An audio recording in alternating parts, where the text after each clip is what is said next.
have had such a time setting this up because we are not in our normal podcast studio. We're not in her car. We're not in my car. Yeah, we're in, which you'd think that like nicer car, we'd have a nicer setup. Nay. Not so much. No. Well, it's because if this had been the car we always do it in, we would have had a perfect setup for this. Right. No, I know. We're not in our environment. No, we're not. But we're making it work because we're dedicated to that content. We have a really good topic that we're going to talk about today. You take it away. Okay, so today we're going to talk about kind of study abroad and the reality of study abroad.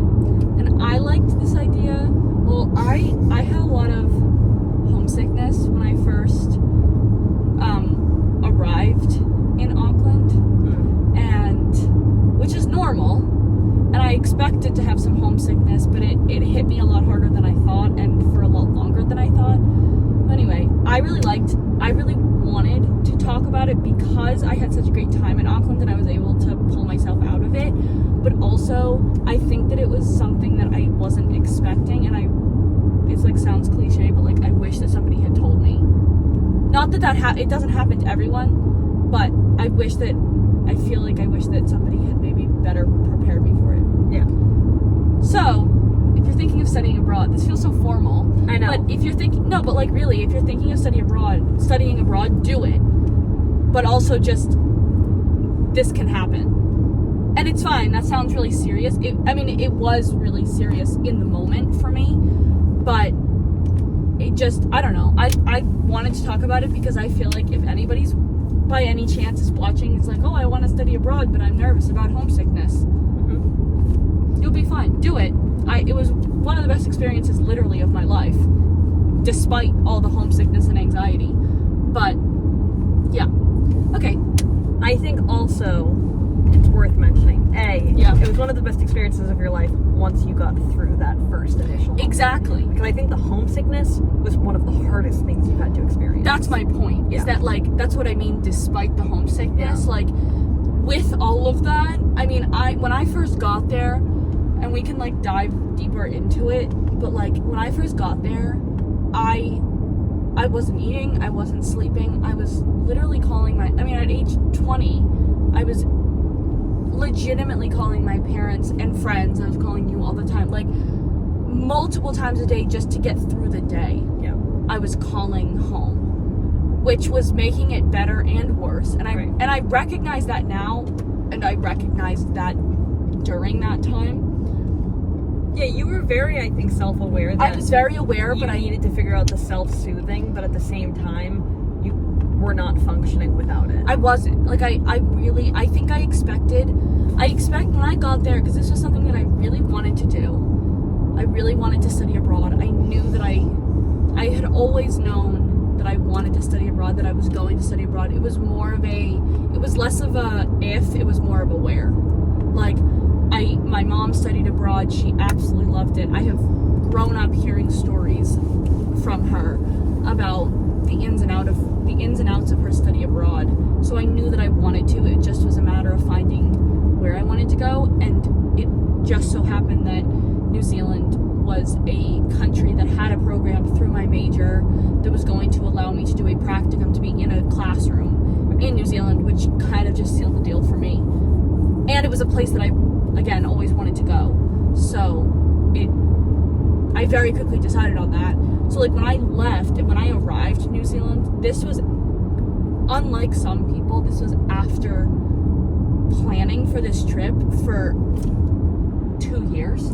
Like, because I went to, like, a study abroad fair very early on. I had this idea of this New Zealand trip. I was learning about this specific New Zealand trip for years. So it was by no means a, like, last minute choice. No, not at all. I mean, if anything, it was like, I was almost scared because I'm like, this program that I had been literally waiting on for so long, I'm now here, what do I do? Right. If anything. Right. So, yeah. Like, I knew a lot about the program, I had read about the city, which I like how, I mean, I'm talking as if somebody's watching. who is going to study abroad, but I feel like you're gonna say as if somebody's watching. No, like I'm talking as if it's like two future study abroad students. But I feel like hearing about, like, when they sat us down in one of our meetings and said, I mean, I don't think they went about it in the right way. They said, they were like, they said something along the lines of, like, there's 45 of you here today, at least 10 are going to be coming home early. Like, that's kind of how they said it, which to me was, like, really scary. It's very, like, reality TV Survivor-esque. Yeah, I now understand what they mean. Right. But I think something that I really didn't understand was... Sorry, do you see that song? Oh. No, I didn't. Sorry.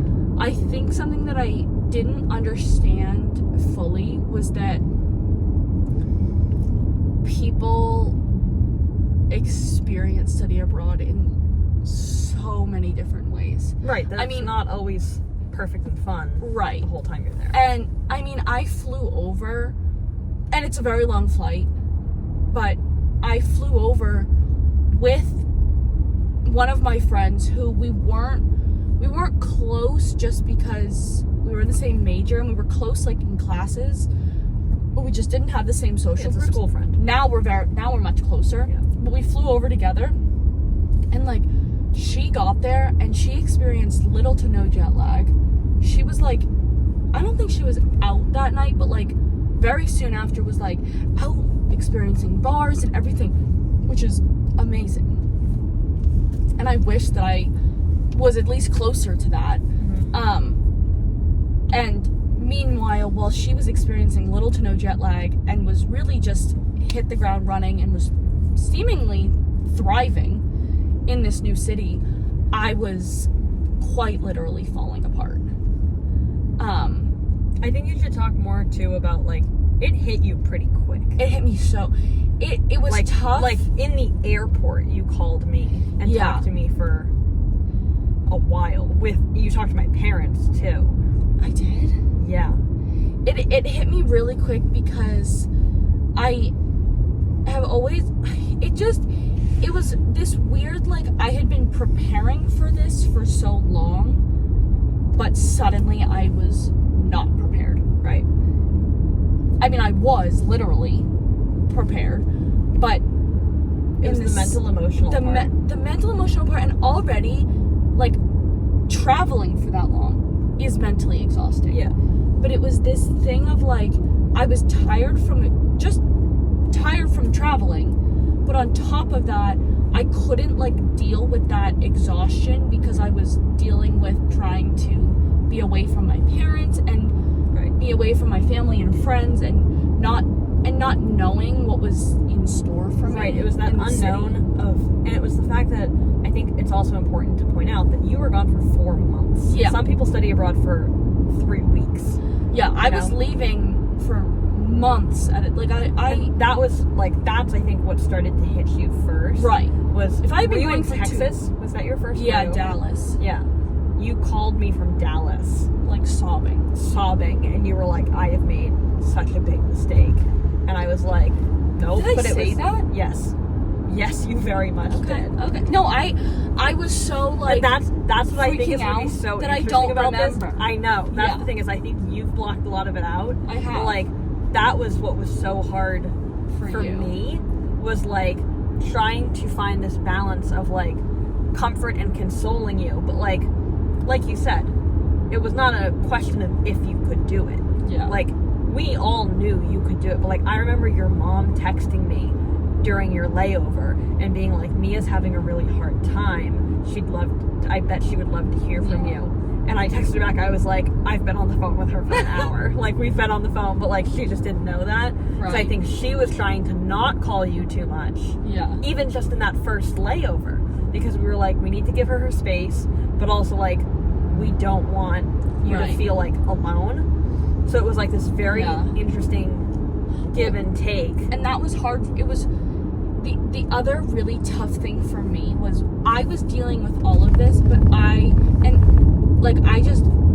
always been somebody that I, like, love with my whole heart, and I lean on the people around me when I'm struggling. Mm-hmm. But honestly, one of the hardest things for me is I was dealing with this tough thing, and I was homesick, but I knew deep down that I could do it. It just was a matter of how do I do it. But what I was really, really struggling with, and honestly had to genuinely work through, was allowing myself to call home. Yes.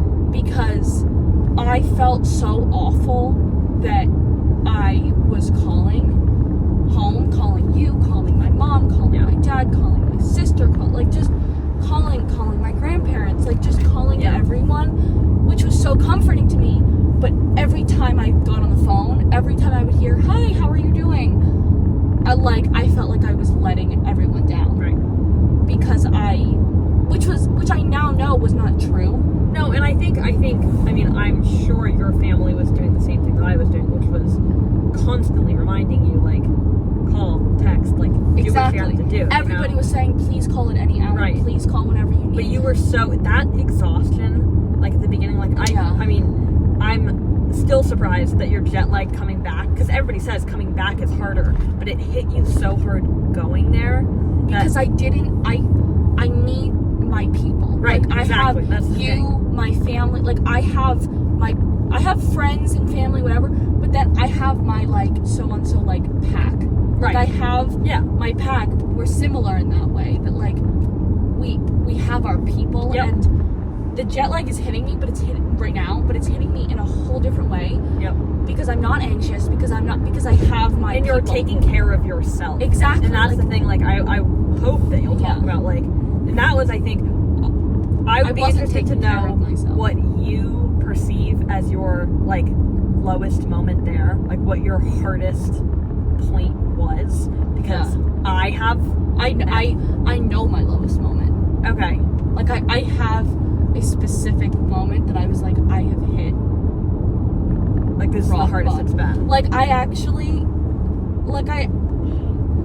actually have I know my lowest moment, and it might be a trigger warning. Because I think that it is the one I'm thinking of. I just have to preface this by saying I had not slept, I had not eaten,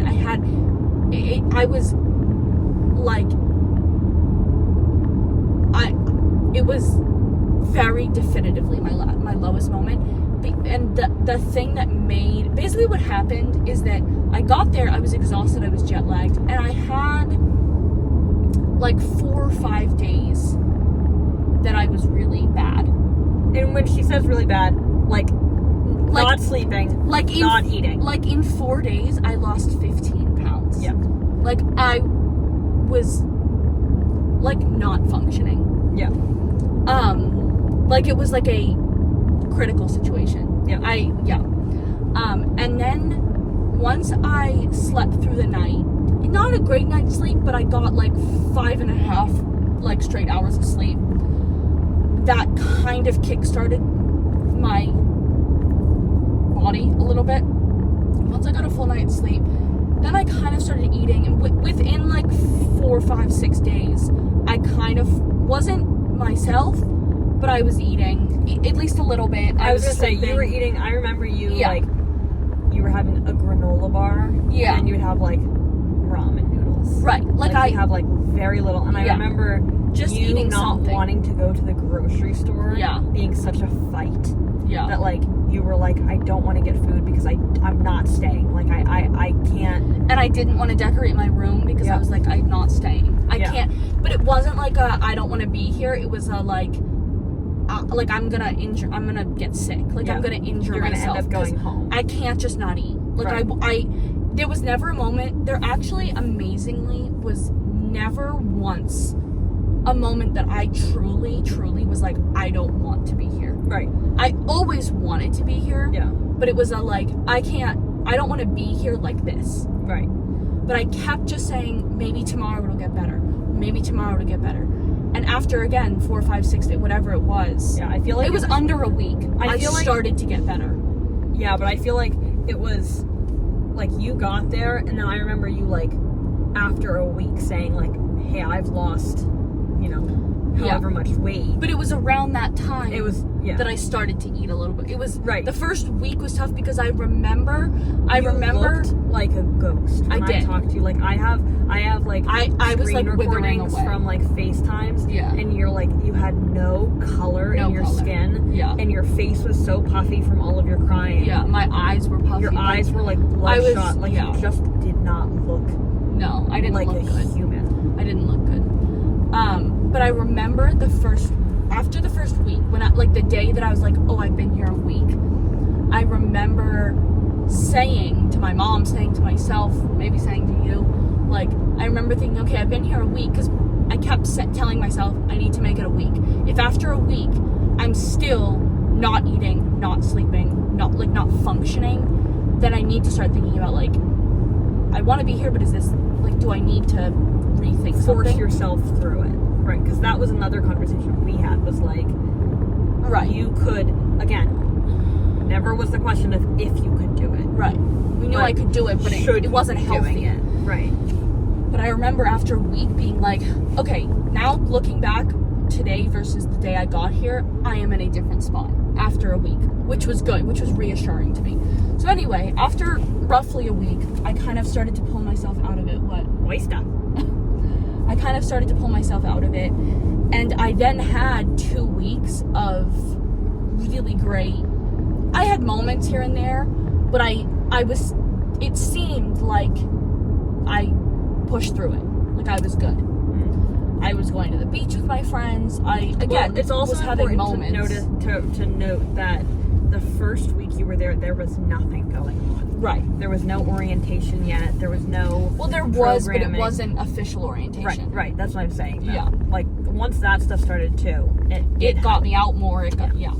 So then I started making friends. I started whatever, just kind of doing what I wanted to be doing for the first week. But there were still definitely, even with moments. those, there was moments where I remember you going out and then coming home, and then it was like, I think the hardest time I was more introverted. you would go back to your flat and you'd go to your room. Right. And like once it was just you in your room, that's where it started to kind of get hard again. Yeah. But it was tough because I couldn't never have that. Right. Because I had to go to my room at some point Right. to sleep, to Yeah. whatever. So, so then I had, I think, about 2 weeks of pretty good. I seemed to be pulling out of it. And then all of a sudden, I plummeted. Like, worse than the first week. Yeah. Like, I plummeted. Yeah. And in those 2 weeks, at some point in the first few weeks of me being there, did I go to the doctor during those first few weeks? No, I did. Yeah, you did. Okay. So I went to the doctor. I was trying to get on some sort of medication to help me. And You were I trying to also try to get a therapist. and I also got a therapist. And I remember when I plummeted, this is as far as I can remember, my lowest moment is I called my therapist. I didn't have an appointment. I had an appointment scheduled, but it wasn't for this day. I called my therapist and I literally just sobbed. Yep. I mean, I was quite literally screaming, crying. Yes. Like, Yes. screaming, crying, almost throwing up. Sorry. No, it just keeps, every time we hit a bump, it just like I was just, it was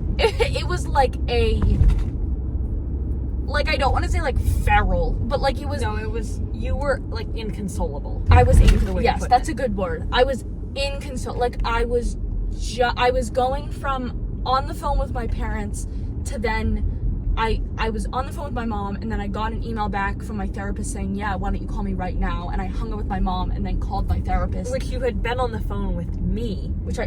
Because I told you, email your therapist now. That's right. Yeah. And like you need to because I was inconsolable.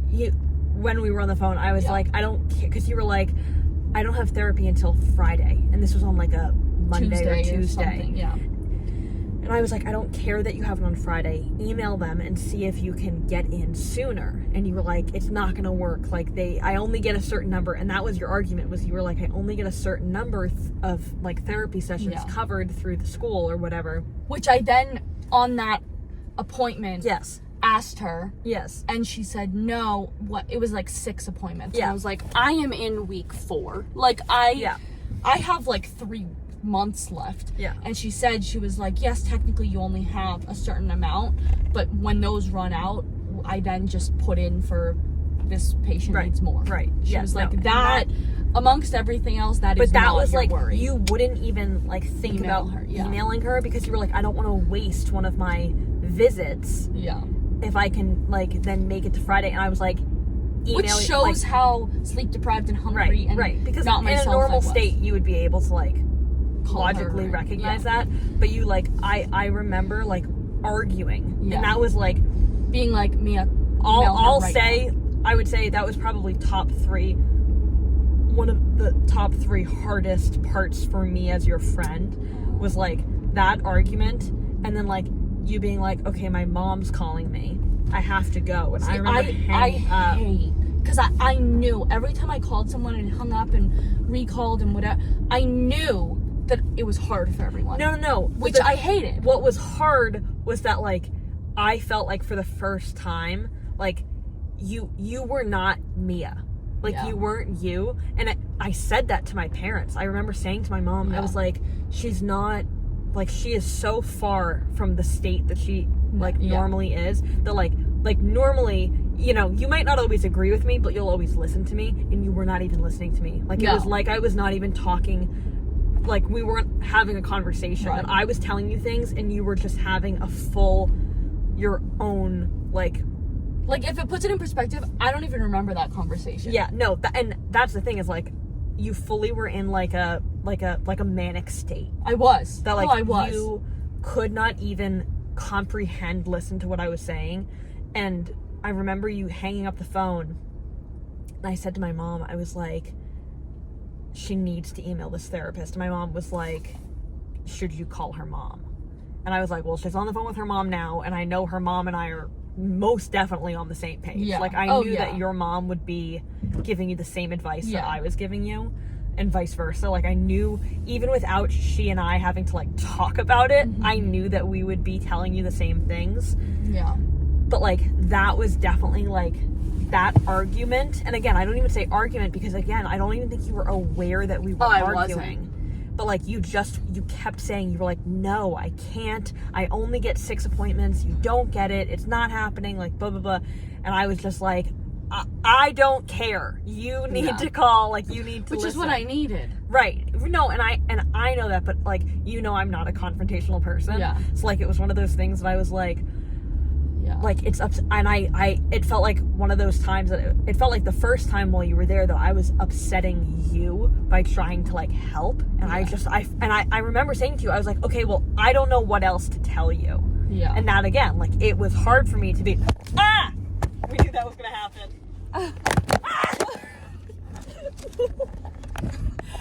There she goes. Well, there she goes. That's so funny. Okay, wait.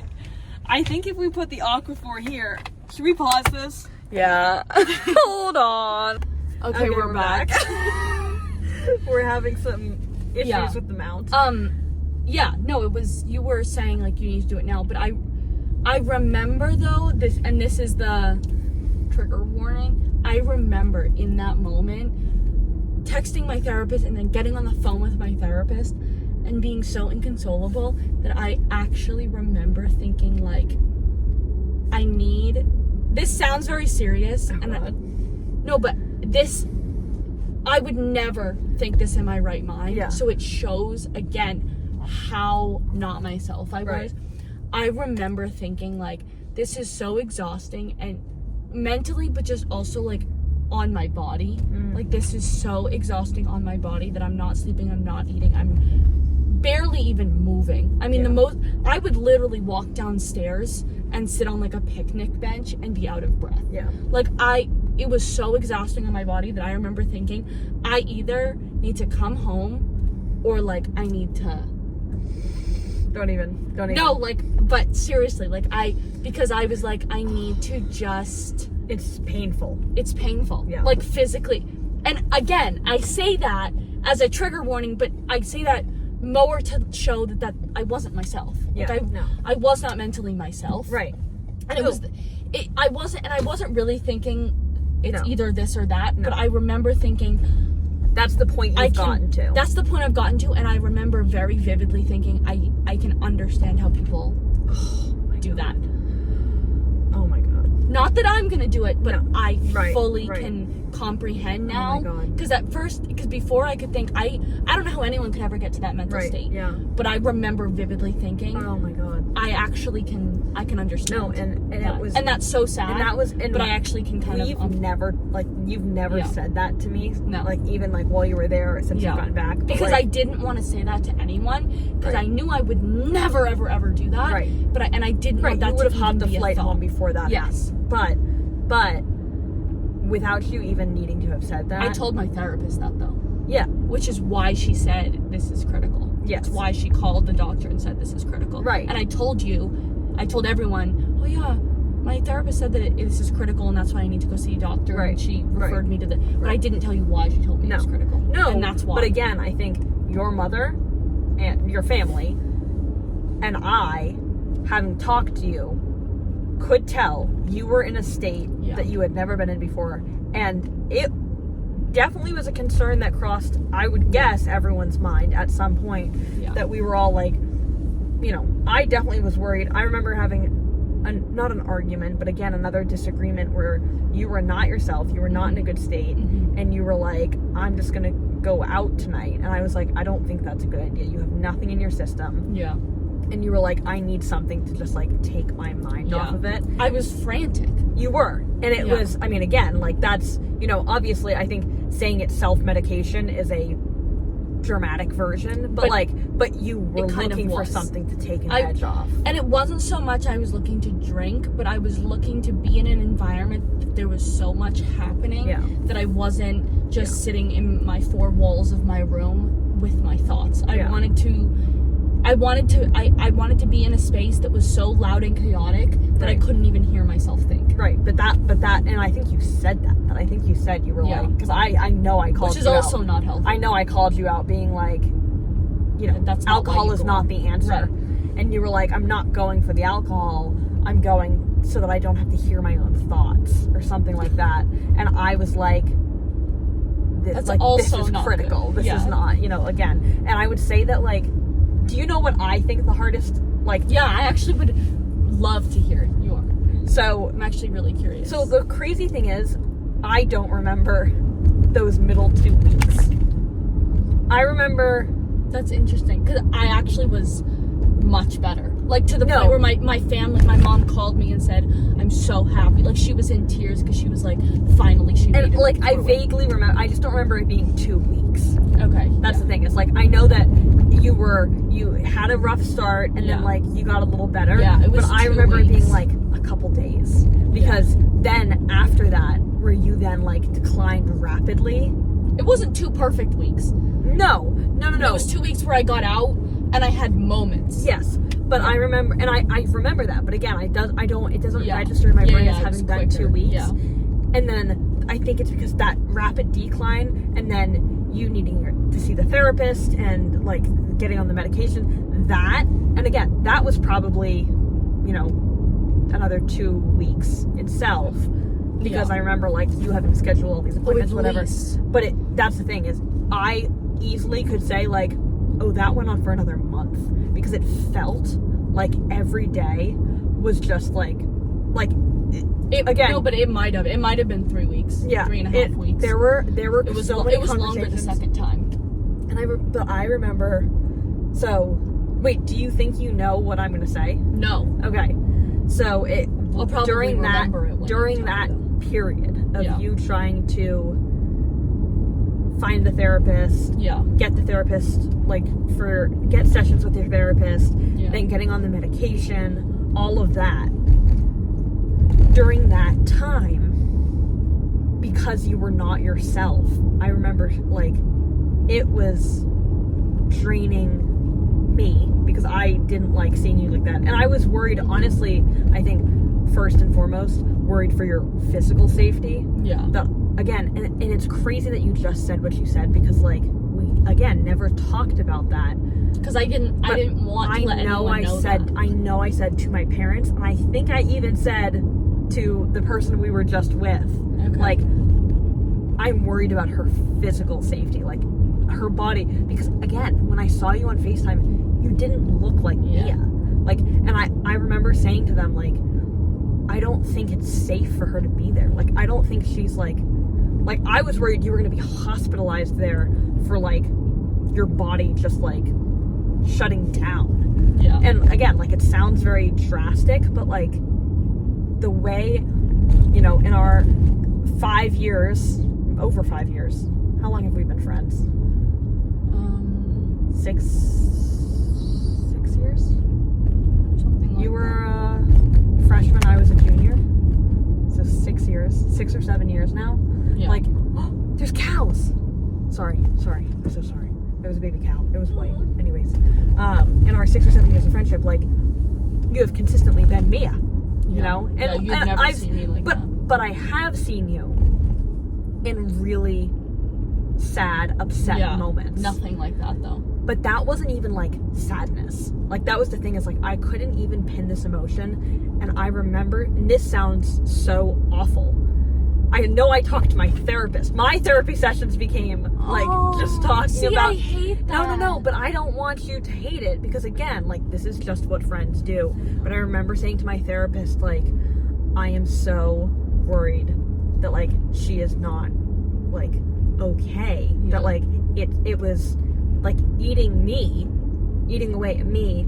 And I remember saying, like, I feel so selfish because I don't like, I always, you know, I hate anything being about me. So I remember saying to my therapist, like, I feel selfish that her study abroad is hard on me. And he was like, this is, you know, you're processing your friend's emotions. Like, this is what friends do. Yeah. And obviously, like, he knows I'm like an extreme empath in that, like, I take everyone who, like, my people, my pack, I take their emotions on harder.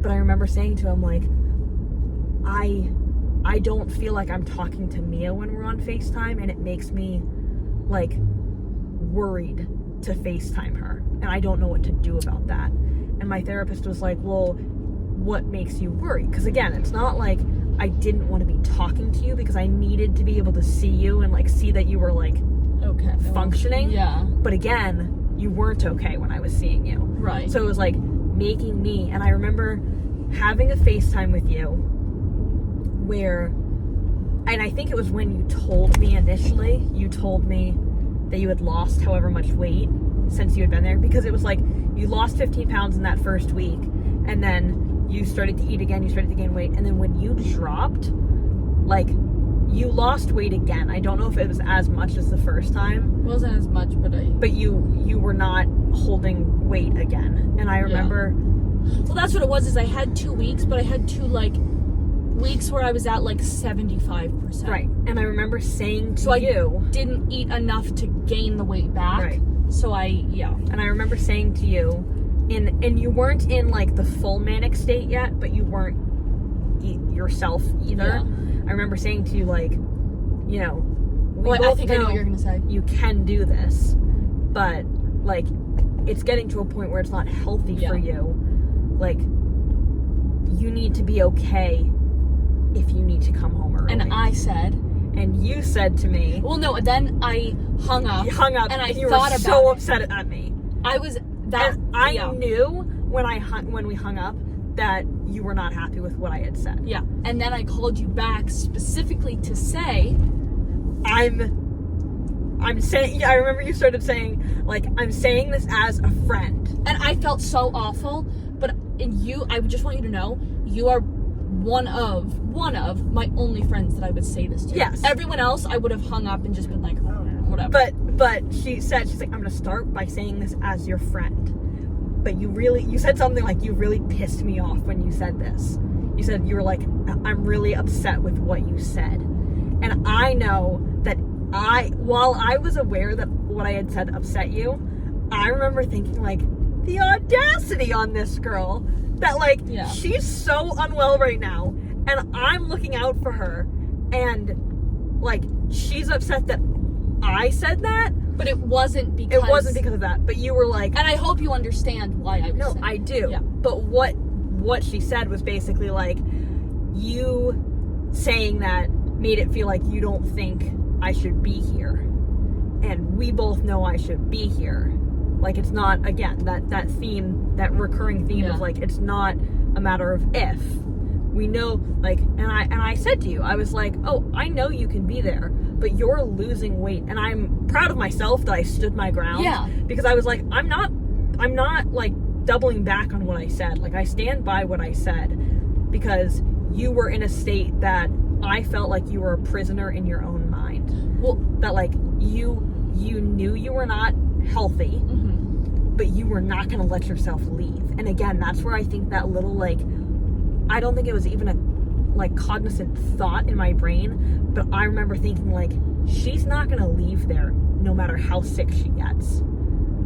Because I knew I could do it. Right. And that's why it was less of a, did I say it makes me feel like you don't believe in me? Yes. Okay.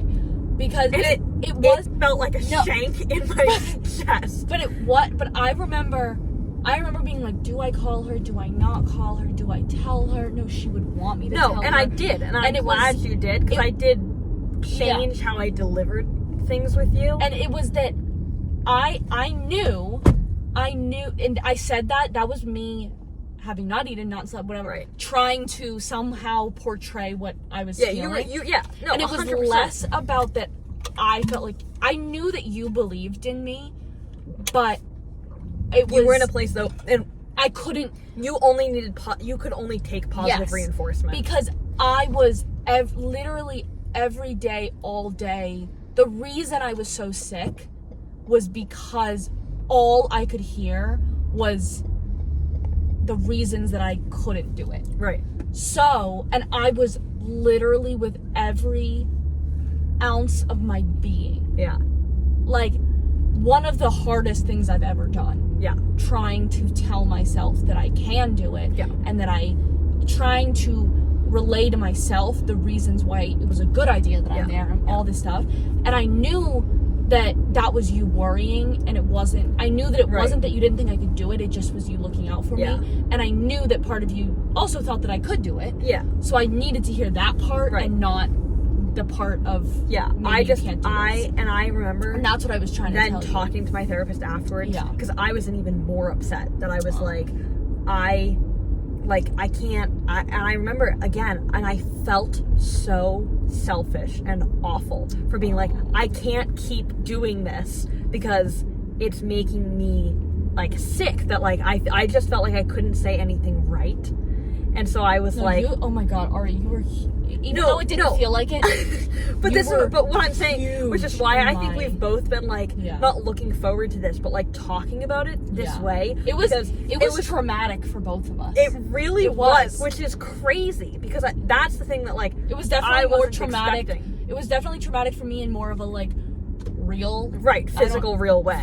Physical real way, but I fully acknowledge oh my God. It was. No, it was a level of traumatic for you because too. It was like I felt like I had lost my best friend, and then it just felt like at the same time I was then going through my own stuff here, and I think that we've always viewed each other, I mean, it's what best friends are, you know, as an outlet for each other. Yeah. But every time we got on the phone, all I wanted to know was, like, if you were okay, and that's all you could really talk about, because it was what you were experiencing in that present. So then I felt like I'm not being honest with my friend, because every time you were like, so what's new with you? I was like, well, in comparison to you, it's great. So, like, I'm just going to tell you the good stuff. Yeah. But, like, there was so much going on here that, like, we never talked about, because I was just like, she can't handle this. Like, she can't handle to think about. I also just looked at your car and was like, who's in my house right now? Who is that? It's a little sketch, the way they're parked there. But should we just park here and then just okay. I'm gonna shut the car off though. Yeah. Because I'm a little chilly. But yeah, no, I remember very much being like, there's such a disconnect. Mm-hmm. And it was just like, where did Mia go? And again, it felt like, I think also, which is so stupid because I'm 23 and I should be able to process how time change works. But I think the difference in days made it feel tough. even longer. Yeah. Because it was like, I would talk to you morning my time and night my time. And I was catching you at other weird hours of the day. That it was just like this never-ending day of just like, we just were talking all hours. That it felt like neither of us were sleeping. Neither of us were, you know, like, processing. Oh, yeah. No, it was rough. But it changed. That's what I wanted to say. It changed, and the way that it ended up was what I knew was going to happen. Right. It's what we all knew it was going to happen. I mean, I don't even know the time stamp on it, but at some point I was able to power through and pull myself out of it. And I really think you need to shout out therapy. Yes, my therapist was huge, and it also, so actually just after, so I had my first week was really tough, then I had 2 weeks, and then I plummeted. To just put it in perspective, I met with my therapist the first week. I started meeting with my therapist.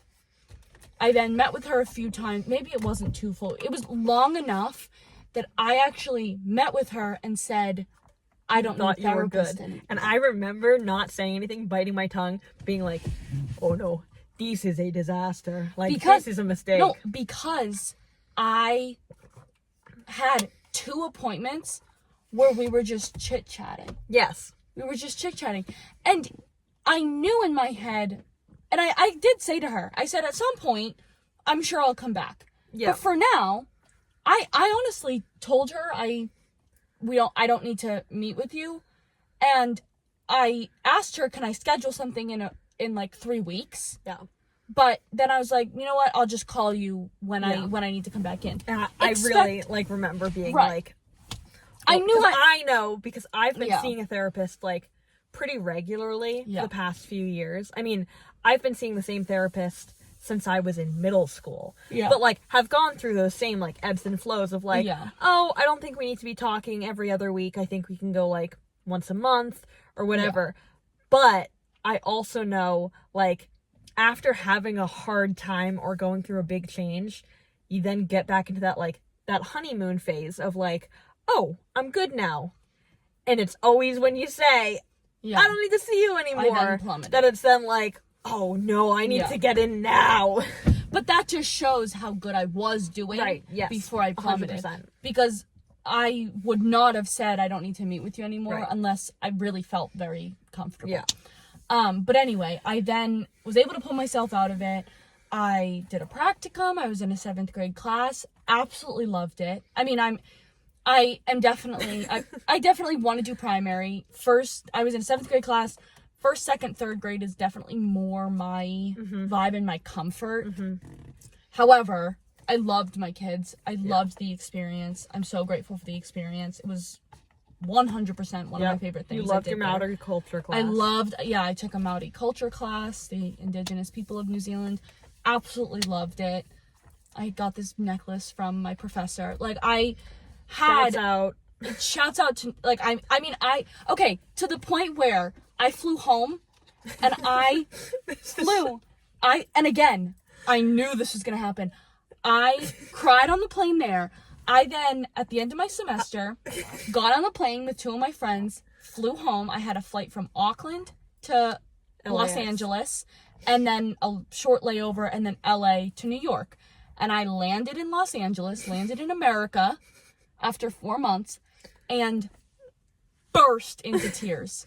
Because I was like, oh my gosh, I'm not in New Zealand anymore. And this was after 11 hours. Like, I had been away from them for you not slept well on that flight home. I slept well. But you didn't sleep at all on the flight there?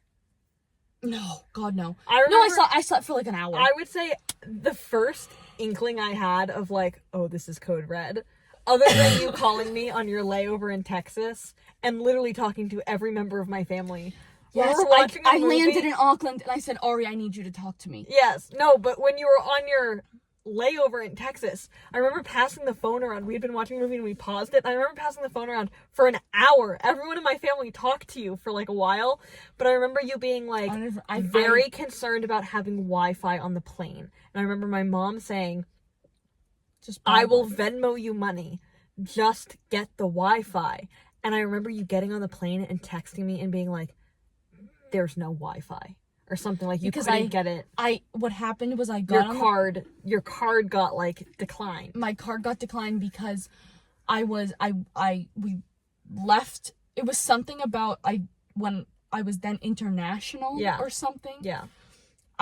You had told your credit card company. No, I had forgotten to call to say I'm traveling. Yeah. So this suddenly I tried to use my card. Yeah. Abroad, I remember they you thought texting it was me, scam. and I remember telling my family, being like, we need to find a stranger on that flight to pay for her Wi-Fi. And I remember saying to you, like, get one of your friends to pay for it. You need to pay for it. But I remember you went dark because you didn't have it for a while. I didn't have the mental strength to ask someone.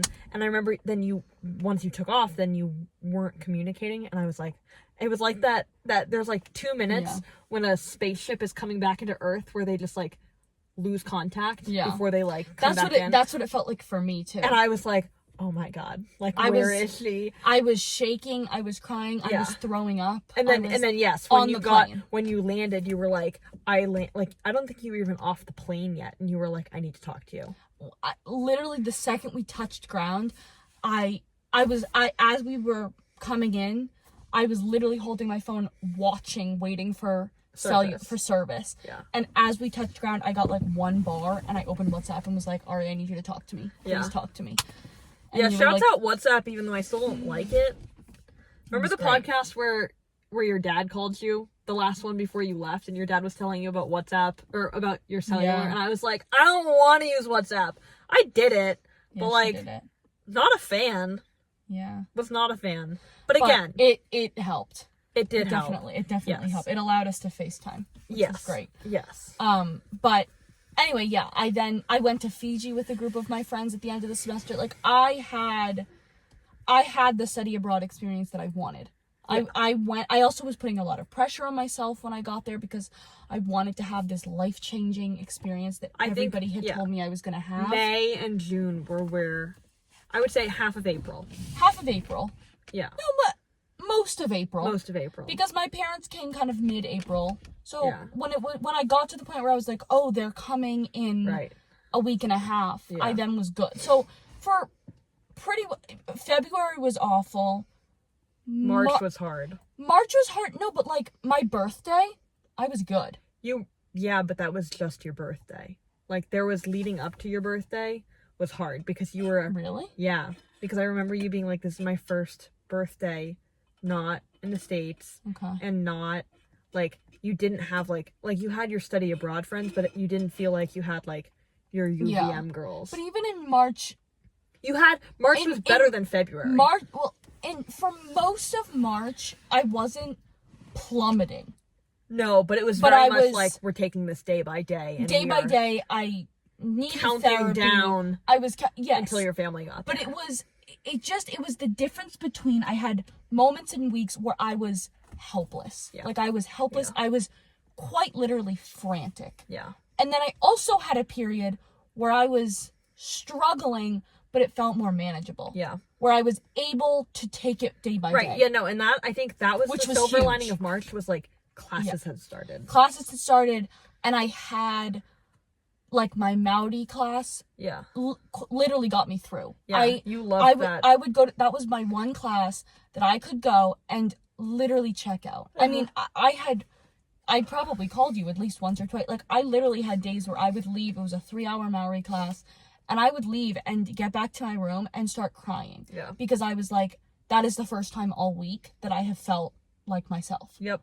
Like, I mean, I literally could cry right now. Like, that was my one class that I could too. That was literally my one class. And I told my teacher that and started crying. Yeah. I told him, like, you have no idea how much I've struggled this semester, and your class has literally been the one time all week that I am able to unplug. Yeah. I literally am gonna cry. But it was, And it's awesome because he's coming here We in should get him on September. the podcast. Oh, Oh my god, can you imagine? like he was one of my saving graces there. Yeah. Because he was somebody that really cared about me, that was physically in my presence. Right. When so many Right. people weren't. And he was an adult. And he was an adult, yeah. Yeah.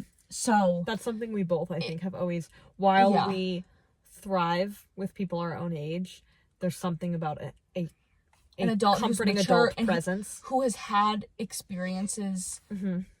before that can, it's definitely different. But I can now say, despite all of the struggles, I don't want to say I would do it all over again, Right. because I wouldn't. It was horrendous. Yeah. However, if given the opportunity, if somebody said that, if given the opportunity to go abroad again, I would definitely do it. Yes. And from that, I definitely learned a lot about myself. I learned a lot about coping. I also, something I will say too, if by some chance there's somebody watching that is maybe going to study abroad, something that I went abroad hoping that I would not have to get a therapist over there.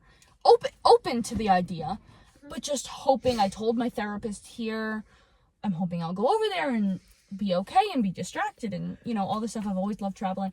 But I think that it is a great, even if you get there and you're thriving, Andy.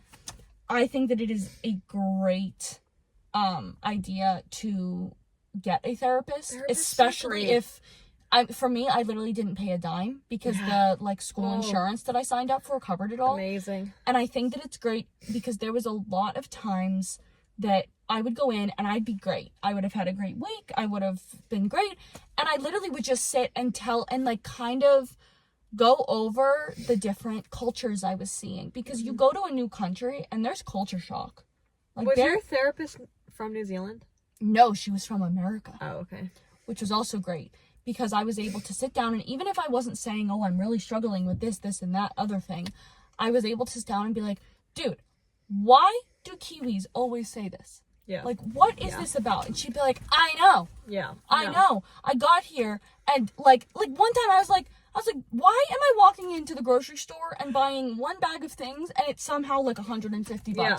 She's like, I know. Why are groceries so expensive? Yeah. Like, just something like that is like, just that little connections you can make with somebody. And that validation from somebody in it. Validation, even with the silliest things, Yeah. makes you feel like you're not alone. Right. Because things like that, whether it's money or silly things that don't even matter, they add up, and when you're having a hard moment, it makes you feel more alone. Yeah.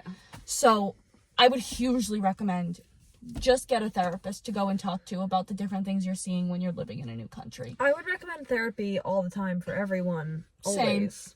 Same. I stand on that soapbox whenever given the opportunity Yeah. that I think everybody could benefit from a therapist. Yeah. Regardless of if you have anxiety, depression, ADD, OCD, whatever. Regardless of if you have that or you have nothing. I think that everybody could benefit from a therapist because I think that therapy gives you an opportunity,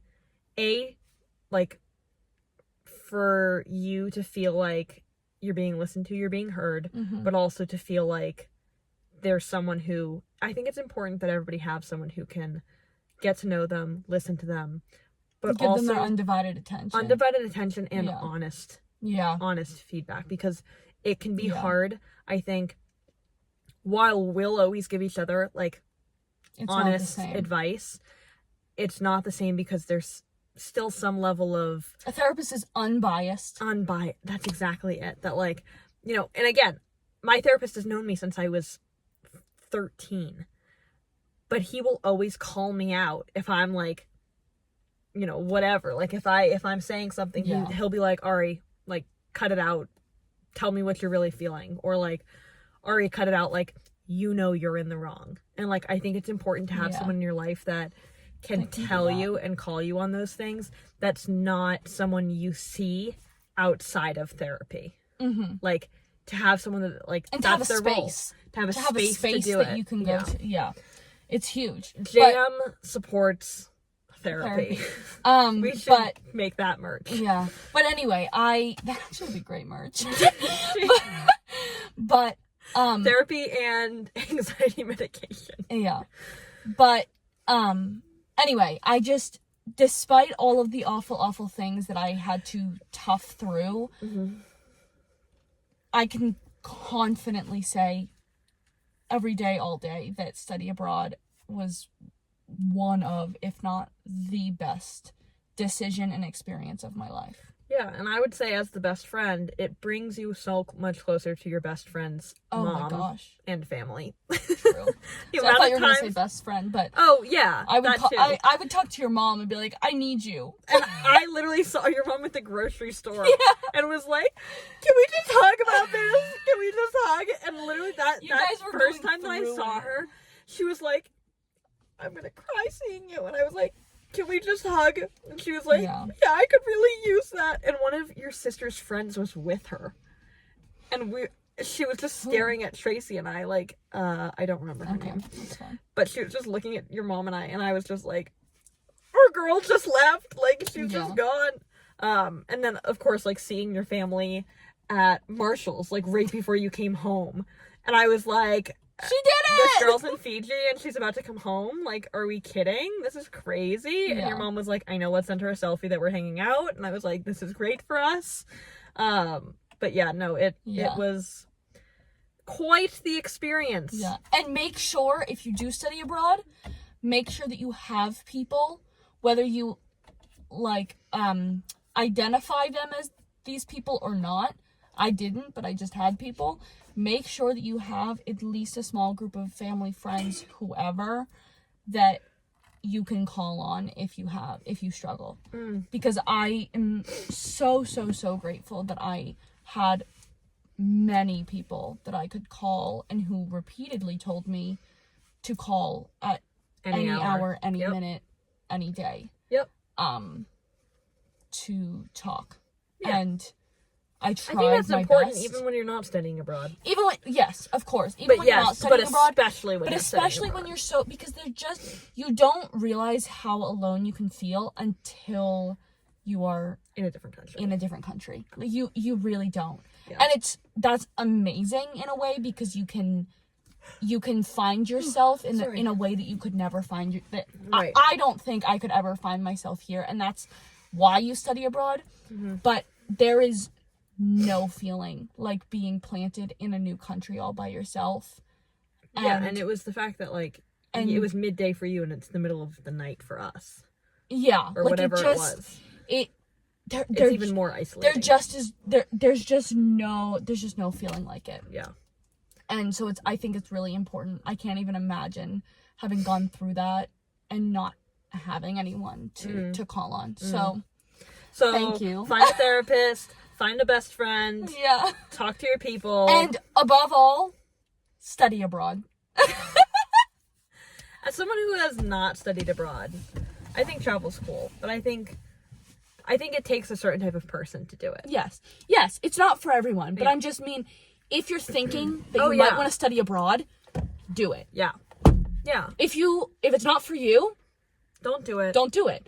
Do what's right for you. If it's a matter of, I really want to study abroad, but I don't know, I love traveling, I want to have the experience, but I'm worried that I might get anxious or homesick. You probably will get anxious or homesick. Right. But that's how the experience will be amazing. Yeah. Anyway. Do what's best for you. Do what's best for you. Unless it's getting a therapist. Then get a therapist. And do it. No matter what. I don't care if it's best for you. No, I didn't. But I think that some people think that they don't need one that do need one. And you know what? Those are the people who really need one. For real. If you don't think therapy's for you, therapy's for you. Then therapy is definitely for you. You know what? If you're going out saying that therapy is not for you and shunning therapy, you're the one who needs you most definitely have a therapist. Yeah. Okay, moral of the story. Go to therapy. Study abroad if you want to. Study abroad if you want to. You can do it! Yay! Okay, sorry, this is a very deep podcast. This was our deepest podcast But I think yet. if there's anyone who is thinking of maybe studying abroad or traveling or living abroad or anything, I feel like this was good. Yeah, no, This for is very sure. honest. And if you're not, stay tuned for our next podcast because Which will be more positive. the next one, no, it's not going to be positive. It's just going to be silly. Because the questions we have yeah, for the next podcast are going to be quite entertaining. Yeah. So, yeah. It's raining now. It is raining now. It's also, like, getting dark, so it's definitely going to, like, thunderstorm. How's Basil done with thunderstorms? Does he care? Doesn't really care. Okay. On that note, bye podcast!